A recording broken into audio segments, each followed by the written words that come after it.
There's a lot we can learn from Caleb and how he aged and 4 things he might have said to help him finish strong. Find out what those are next.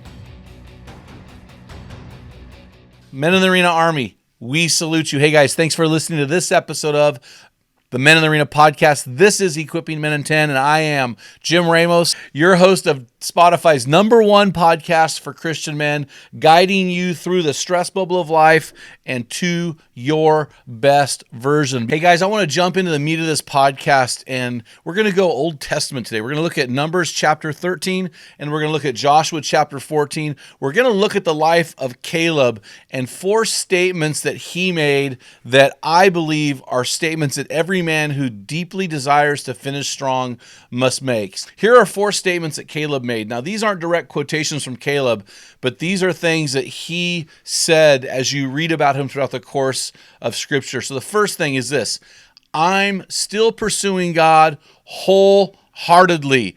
Now, think about this. Caleb might have said, I saw the 10 plagues of Egypt, and I'm still trusting God wholeheartedly. I was there when God delivered Israel from Egypt's bondage. I watched God make bitter waters of Marah fresh with a piece of wood. I noticed that my shoes never wore out after 40 years of wandering in the desert. And I watched Aaron and Hur hold up the hands of Moses until we defeated the Amalekites.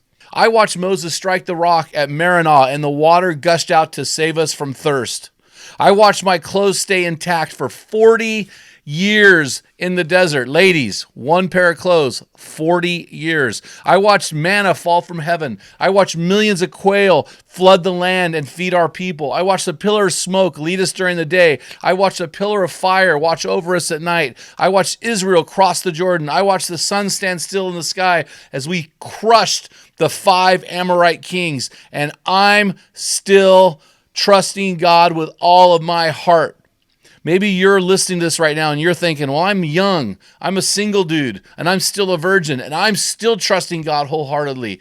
I'm constantly mocked for my faith at school, and I'm still trusting God wholeheartedly. I have a life-threatening illness, and I'm still going to trust God with all my heart. I just lost my job, but I trust God with all my heart. I just lost my spouse, but I trust God with all my heart. My marriage is a mess.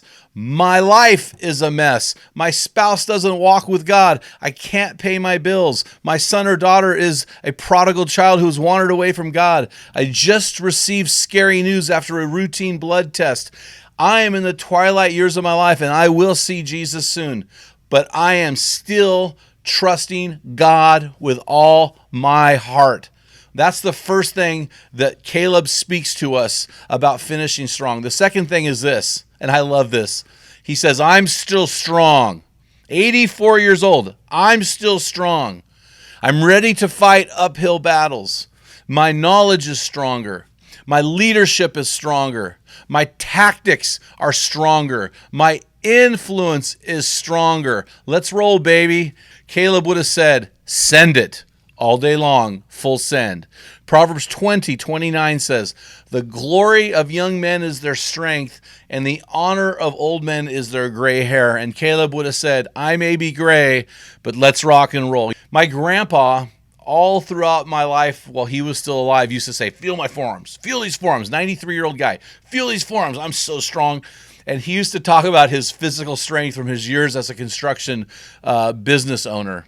But you know, it's really interesting. We often measure strength like my grandpa used to measure his strength. Feel my arms. Look at how physically strong I am. But you know, it's really interesting is even though we in America tend to look at how big we are, how strong we are, how fast we are, how fit we are, how much we are, there's so much more to strength than a big chest. There's so much more to strength than metrics. Caleb was talking about physical strength, yes, but something much deeper was going on here. Let's look at his strength in chapter 15. It gave him the strength to make the third statement. His third statement would have been, hey, I'm still standing. I watched the 10 plagues kill the land of Egypt, but I'm still standing. I heard the screams when firstborn males died in Egypt, but I'm still standing.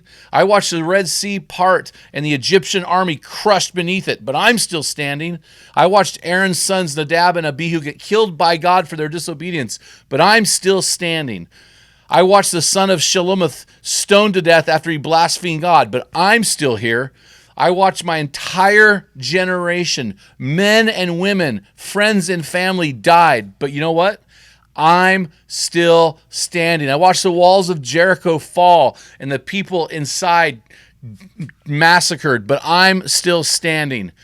I watched their cities conquered. I watched us claim the land of Canaan, and I'm still standing.